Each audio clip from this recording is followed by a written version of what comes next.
હવે chapter number 3 તરફ આગળ વધીએ. નબળા વિદ્યાર્થીઓને પાસ થવા માટે આ ચેપ્ટર મહત્વનું છે.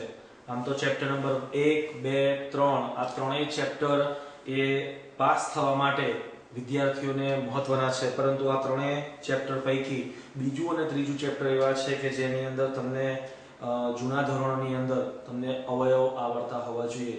અવયવ અને વિસ્તરણ જો જૂના ધોરણની અંદર વ્યવસ્થિત રીતે શીખ્યા હોય તો બીજું અને ત્રીજું બંને ચેપ્ટર સરળતાથી ગણી શકાય છે. મતલબ કે એ ચેપ્ટર કોઈ શિક્ષકની મદદ લીધા વગર પણ માત્ર ચોપડી મતલબ બુકના આધાર ઉપર તમે આ બંને ચેપ્ટરને સરળતાથી શીખી શકો છો. હવે સમય પદાવલીના ચેપ્ટરની અંદર સૌપ્રથમ તમારે બહુપદી શું છે અને સમય પદાવલી શું છે તે સમજવું જરૂરી બને છે. એક કરતા વધુ પદો જ્યારે એક સાથે જોડાયેલા હોય તો તેને બહુપદી કહેવામાં આવે છે. આવી એક બહુપદી એટલે કે એક પદાવલી p of x ધારો કે આપણે લઈએ છીએ, એવી જ બીજી એક બહુપદી અથવા તો પદાવલી q of x આપણે લઈએ અને બંનેનો જો ગુણોત્તર લેવામાં આવે મતલબ બંનેનો ભાગાકાર કરવામાં આવે તો તેના દ્વારા મળતું સ્વરૂપ એ આપણને સમય પદાવલીનું સ્વરૂપ આપે છે.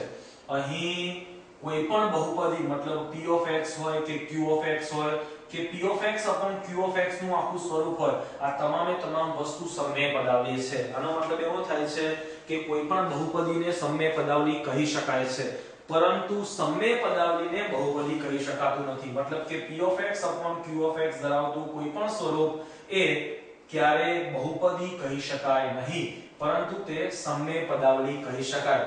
હવે કોઈ પણ આપેલી પદાવલી અથવા બહુપદી એ સમય પદાવલી છે કે નથી તે ચકાસવું હોય તો તેના માટે એક ટેકનિક હંમેશા યાદ રાખવી. એટલે કે તમને આપેલા જે પદાવલી હોય એ પદાવલીના જે ચલ છે એ ચલનો ઘાત જે છે એ ઘાત હંમેશા પૂર્ણાંક સ્વરૂપની અંદર હોવો જોઈએ. તે ક્યારે અપૂર્ણાંક ન હોવો જોઈએ, ક્યારે ઋણ ન હોવો જોઈએ. જો તે અપૂર્ણાંક કે ઋણ નહીં હોય એટલે કે એ સંપૂર્ણ મતલબ પૂર્ણાંક સ્વરૂપની અંદર અને એ પણ ધન પૂર્ણાંક સ્વરૂપની અંદર હશે તો તે પદાવલી એ સમય પદાવલી બની શકે છે.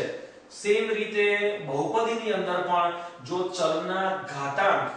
ચલના જે ઘાત છે એ ઘાતના સ્વરૂપ જો હંમેશા આપણને પૂર્ણાંક સ્વરૂપની અંદર પ્રાપ્ત થતા હોય એટલે કે ધન પૂર્ણાંક સ્વરૂપની અંદર જો આપણે એને મેળવીએ તો તે હંમેશા બહુપદી સ્વરૂપ ધારણ કરે છે. હવે એના એક બે ઉદાહરણ જોતા પહેલા આપણે એ પણ તમને સ્પષ્ટીકરણ કરી દઉં કે ચલના ઘાત સાથે બહુપદીને અથવા સમય પદાવલીને લેવા દેવા છે, તેના સહગુણક સાથે કોઈ લેવા દેવા નથી, એના સહગુણકના ચિહ્ન સાથે તેને કોઈ લેવા દેવા નથી. મતલબ ચિહ્ન કોઈ પણ ચલની આગળ સહગુણકનું ચિહ્ન ઋણ હોય કે ધન હોય કે સહગુણક પોતે અપૂર્ણાંક હોય, પૂર્ણાંક હોય, મિશ્ર હોય કે ગમે તે પ્રકારનો હોય, એના સાથે સમય પદાવલીને કે બહુપદીને કોઈ લેવા દેવા નથી. સમય પદાવલી અને બહુપદી એ માત્ર ચલના ઘાત ઉપર આધાર રાખે છે. ચલનો જે ઘાત છે એ ધન પૂર્ણાંક હોવો જોઈએ. હવે એવા કેટલાક દાખલા તમને સ્વાધ્યાય 3.1 ની અંદર આપેલા છે, જેમાં તમને પૂછવામાં આવેલું છે કે આ સમય પદાવલી છે કે નથી. તો તેની અંદર સ્વાધ્યાય 3.1 ની અંદર પહેલા દાખલાની અંદર શરૂઆતના દાખલા જે છે એના દ્વારા તમે જોઈ શકો કે પહેલા પદમાં બંને જે ચલ છે x2 અને x એ બંને ધન ઘાતાંક ધરાવે છે, ધન પૂર્ણાંક ઘાતાંક ધરાવે છે, માટે તે સમય પદાવલી પણ છે અને બહુપદી પણ છે. એના પછી બીજો દાખલો આપણને આપેલો છે એ દાખલાની અંદર 3x2 2√x છે. √x નો મતલબ થાય છે x ની 1/2 ઘાત. મતલબ કે અહીં અપૂર્ણાંક ઘાત આવી માટે તેને બહુપદી કહી શકાય નહીં. હવે અહીં આપણે સમય પદાવલીમાં પણ સેમ રૂલ આપણો પડાય છે, મતલબ એને સમય પદાવલી તરીકે પણ ન લઈ શકાય. તેના પછી 3/2x2 5x 1 દાખલો જે આપ્યો છે એમાં સહગુણક અપૂર્ણાંક છે, તેની સાથે આપણને કોઈ લેવા દેવા નથી. મતલબ એ બહુપદી છે. જે બહુપદી હોય તે સમય પદાવલી હંમેશા હોય જ. તેના પછીના દાખલામાં x ની 1/2 ઘાત આપી છે, મતલબ અપૂર્ણાંક ઘાત આવી તો તે સમય પદાવલી તે બહુપદી ગણી શકાય નહીં, ઉપરાંત તેને સમય પદાવલી પણ ન કહી શકાય. તેના પછીનો પાંચમો દાખલો છે, તેમાં તમને કહ્યું છે x2 - 1 x2 - 1 upon x plus 1 x2 - 1 ના અવયવો પડે છે x - 1 x plus 1 અને છેદમાં x plus 1 x plus 1 x plus 1 જાય છે, છેવટે જવાબ વધે છે x - 1 જે બહુપદી સ્વરૂપ છે. તો તેના પરથી કહી શકાય કે પાંચમો દાખલાની અંદર મળતી કિંમત બહુપદી પણ છે અને સમય પદાવલી પણ છે. એના પછીનો જે દાખલો છે એની કિંમત એટલે કે x ની 4 ઘાત વત્તા 1 upon x ની 4 ઘાત, આની કિંમત જો શોધવા જઈએ છીએ તો હકીકતમાં અહીંયા તમને સરળતાથી જોઈ શકાય તેવી રીતે તમને બતાવું તો x ની 4 ઘાત વત્તા x ની 4 ઘાત છેદમાં છે ઉપર લઈ જઈએ તો x ની -4 ઘાત થાય છે. તો અહીં ઋણ ઘાતાંક આપણને મળે છે, માટે આપણે કહી શકીએ કે એ પણ બહુપદી નથી, સમય પદાવલી પણ નથી. હવે એના પછીના દાખલામાં ફરીથી આપણને સમય પદાવલી છે કે નથી તે ચકાસવાનું કહ્યું છે. તો પહેલો જે દાખલો છે એની અંદર સમય પદાવલી છે, બીજા દાખલામાં સમય પદાવલી છે કેમ કે બધા જ ચલ છે ધન પૂર્ણાંક ઘાતાંક ધરાવે છે.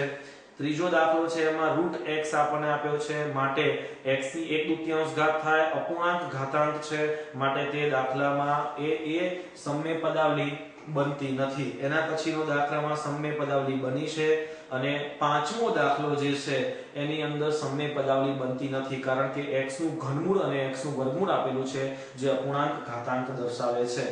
છઠ્ઠા દાખલાની અંદર પણ 1/x આપેલું છે, માટે x ની -1 ઘાત થાય છે. તો કહી શકાય કે એ દાખલામાં પણ એ સમય પદાવલી બની શકે નહીં. હા, એક રીતે એને સમય પદાવલી બનાવી શકાય કે જો લસા લેવામાં આવે અને લસા લઈને જો અંશમાંનો લસા તરીકે આવતો x એ છેદમાં લઈ જવામાં આવે તો તેના દ્વારા તે બહુપદી બનાવી શકે છે, તેના દ્વારા તે સમય પદાવલી બનાવી શકે છે. તો છઠ્ઠા દાખલાની અંદર લસા લઈને જો ગણતરી કરવામાં આવે તો તેના દ્વારા તેનું પદ એ સમય પદાવલી બનશે. હવે આવા પ્રકારના દાખલા સિવાય બીજો એક દાખલો સ્વાધ્યાય 3.1 નો છે, જેમાં પાંચમો દાખલો એ પૂછાતો હોય એવો મહત્વનો દાખલો છે. એવી સમય પદાવલી લખો કે જેમાં અંશની બહુપદીના શૂન્ય 4 અને -3 તથા છેદની બહુપદીના શૂન્ય 3/2 અને -5 હોય. આવો એક દાખલો આપણને પૂછાય છે. હકીકતમાં બહુપદીના શૂન્ય કોને કહેવાય એ સમજ તમારા માટે સૌથી પહેલી જરૂરી છે. બહુપદીના શૂન્યનો મતલબ એવો થાય છે, હમણાં ચેપ્ટર આપણે બીજું જ શીખ્યા એ દરમિયાન આપણે કહ્યું હતું કે કોઈ એક આપણને બહુપદી આપી હોય p of x અને p of x નો એક અવયવ જો x - 2 થતો હોય તો તેના પરથી આપણે એવું કહી શકીએ કે x - 2 પર આધારિત રીતે p of 2 ની કિંમત શૂન્ય થાય છે. તો અહીં બહુપદીના શૂન્યની મતલબ થાય છે